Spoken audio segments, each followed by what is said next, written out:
Now, many years ago, I had an email from a man, and his name was Phil Hepworth, and he said, I'm starting this mission called Water for Africa, and I wondered if your church would get on board and support us. So I said, well, yeah, hey, let's meet and let me meet you. And we met over in Thornley Square and in the coffee shop over there. And I got to meet Phil. Come on over, Phil. And he has a lovely wife called Julie, and they are here today. And from then on, we became partners in Water for Africa with them. And today I would like to invite Phil to come and talk to you about his life experience and Water for Africa. Thank you, Phil. Thank you so much. So firstly, I'd just like to thank Pastor David and Rochelle, because it's rare to get people with missional hearts. You know, we're all meant to, but these two really do it, and they do it so well, and they do it so wide. And it's wonderful because we're meant to go into all the world and preach the gospel, and to do the fast of helping people. And they do it so well through their giving to so many organisations that we're seeing. So thank you so much. Bless you both so much. So my name is Phil, my wife Julie, and Pastor Rochelle's right, we met and we're starting Water for Africa, and maybe what I'll do is take you on how it began and then what we're doing. And it's through your help. You know, as a church, you partner with us every month, and for that we are so grateful. And the things that we're achieving through your generosity, through your giving, and through God's grace is just nothing but miraculous. So, you've had a greeting in Swahili, which is amazing. So I won't do that. But I will say, Mungu akabariki sana, sana, sana. God bless you so much. Okay, so it started, and do you like my shuka? Yeah? I could start dancing, but my knees won't take it. Okay, so it started, gosh, I don't know, maybe 12 years ago now. And I find myself in Australia. I find myself depressed and broken and backslidden. That's where I was. And that was the start, really, of the journey. Because one Sunday morning, I jumped out of bed and I couldn't bear it any longer. Life was so unbearable without God. You see, I'd lived with him, and then I'm living without him. And it was awful. And Julie looked at me and she says, "What are you doing?" I said, "I'm going to church. Life used to be wonderful and it's awful, and I need to go and find God. I need to go and make my peace. I need to go and just have God in my life again." And really, I was so depressed, I was so broken. And I walked in this little church that I'd seen at the side of the freeway, and I just sat and I cried, and I said, "God, I'm so sorry. I don't know where I've been. I don't know where you've been, but I need you back in my life. I'm so sorry." And from that moment, God took away the depression. Gone. You know, God's waiting on us. He's just waiting on us. We often sit back and we think we're waiting for God, but God's waiting on us. He's waiting for you to ask the question. He's waiting for you to say, "What have you got for me, God? What is my life about?" He's waiting on you. Honestly. Don't sit back and wait for him. Start pursuing him, asking the questions. So that day I walked in that church looking for God, saying, "God, I need you, I need you, I need you." And he changed my life. And it was that was a catalyst to every morning I'd get up and start praying. I'd say, "God, why? You've brought me back to you. But why? Is life just about me collecting as many toys as I can? Is it about me going on holidays and having the biggest house? What is my life about?" And it was months of praying. And then one morning I saw a statistic. I don't know where I saw it, that one child dies every 15 seconds because they drink dirty water. And I couldn't believe it. I remember saying to God, that can't actually be true. Because let's wait 15 seconds. Does that really mean someone's baby's died? It might not be my baby, but what's the difference? And it was that. It just gripped me. It was like they were my children. And I had no idea what to do. So we Googled. That's what you do, right? You Google. You sit and you pray and you Google. Say, God, what am I meant to do with this burden? And I found a man going to Tanzania on the internet, giving people clean water. So we sent them an email and I just said, please let me come. Please let me join you and see what you're doing. I have a burden and I don't know what to do with it. I don't know where to go, what to do.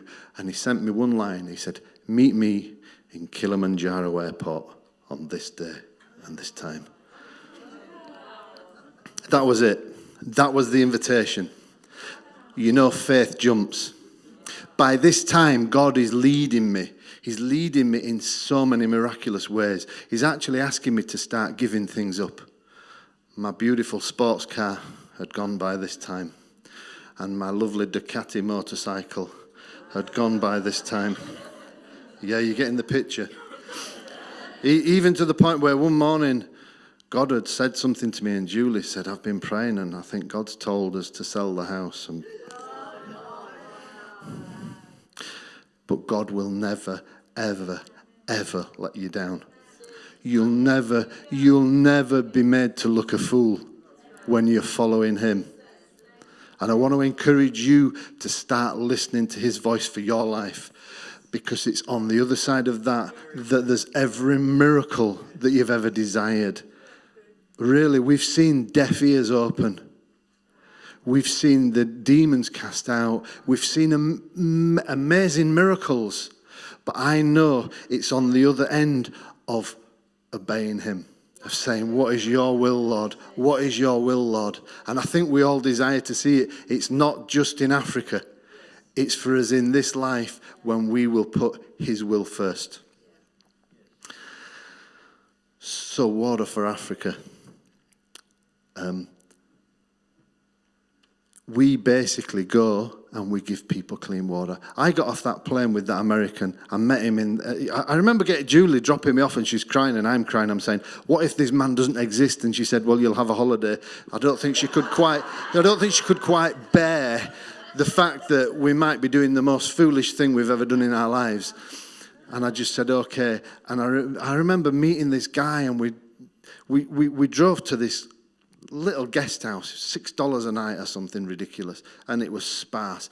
And I was woken to Islamic prayer going in my ear, and I thought, whoa. And I looked around at this sparse bedroom and a hole in the floor for a toilet, and they gave me a boiled egg and a piece of bread for my breakfast.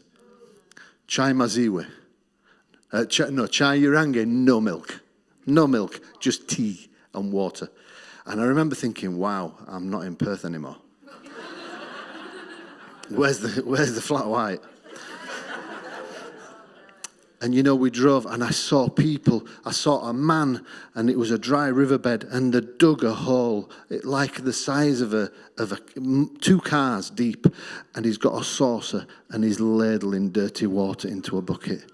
It was putrid, but that was it. That's what he was doing. I saw women walking 34 kilometre round trip to get water with 40 kilograms of weight with the water. I don't know how they do it. It's brutal, it's hot, it's like going into the bush in Perth in summer.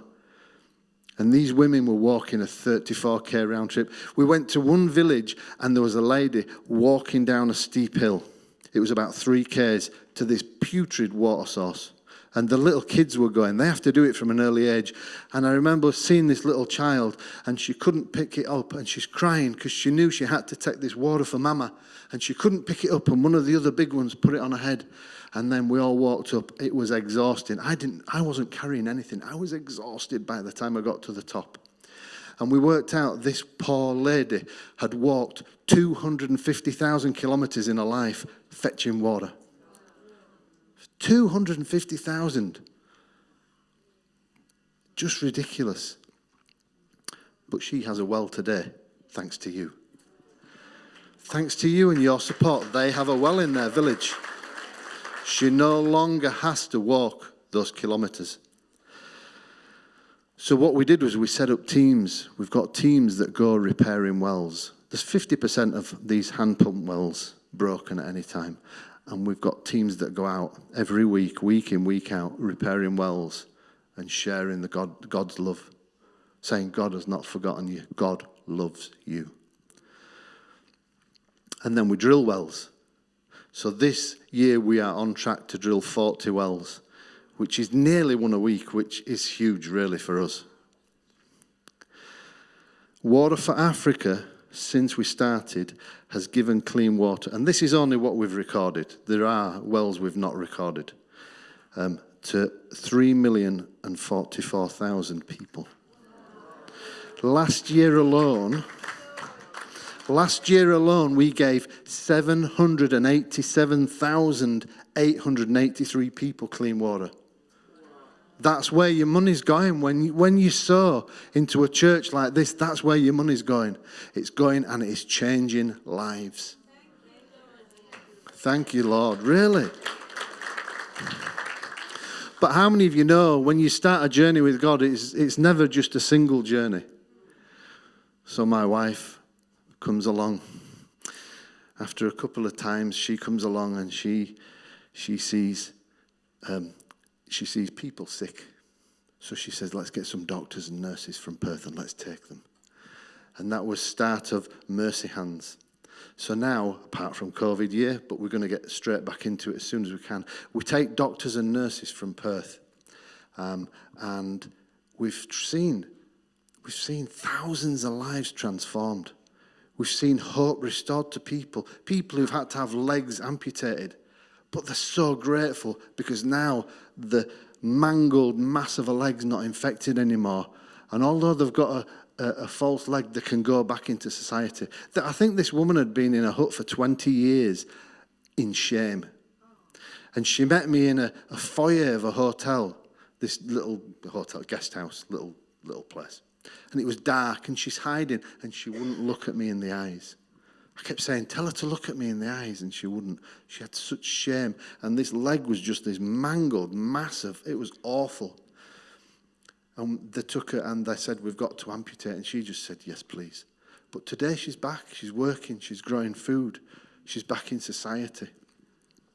You know what you do by giving is so miraculous to so many people. So that was the start of Mercy Hands. So we take doctors and nurses. Today, right now, we have a container in Perth that is full of incubators, 40 hospital beds, the heat lamps when a baby's born, all these things, and we're going to set a premature baby unit because we've had all these midwives coming and saving lives. As if a child's born before 32 weeks, forget it, it's just not going to live, the poor little thing. And we had these midwives saving babies' lives. I was in awe of these women. They're so cool. So we're going to set up a prem unit. That's the next thing. That's where we're aiming with that.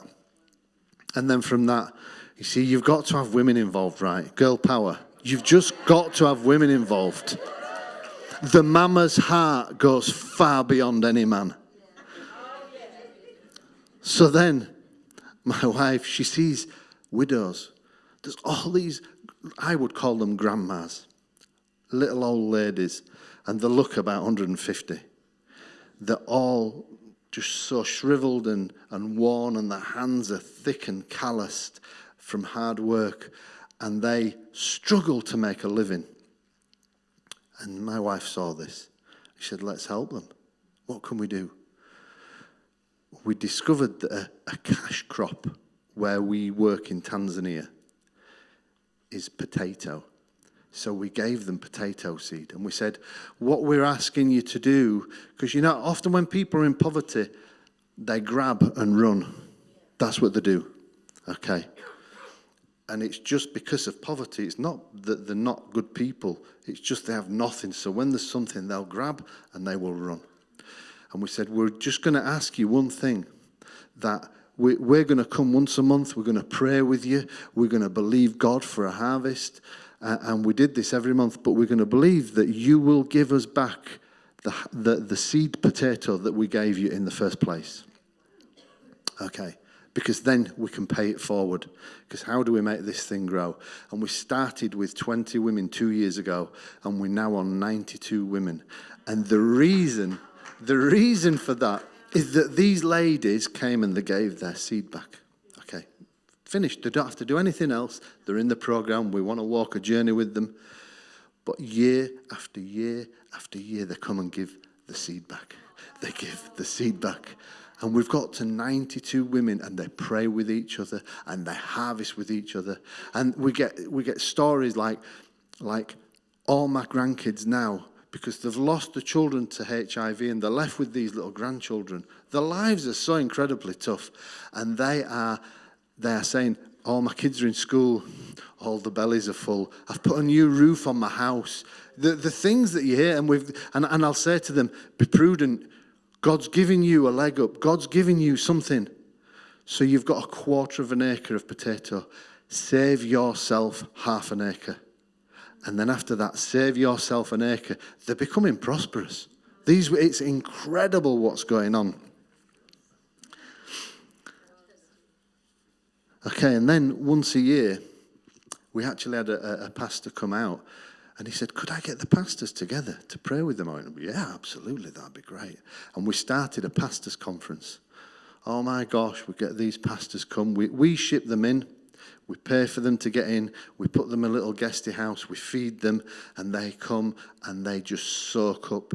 They are being ministered to, which once you're out in a village, nobody's going to minister to you. You're out there, and that's it. You're on a limb. You're in a village where you're probably going to live in a mud hut with a grass roof, and your salary will be what you can grow. So we shipped them in, and we started with, oh gosh, what was that, about 20 pastors? The last time we did a pastors' conference, it was 50 or 60 or something like that, wasn't it? There were so many came, and they just, every year they're going, when we're doing another one, when we're doing another one.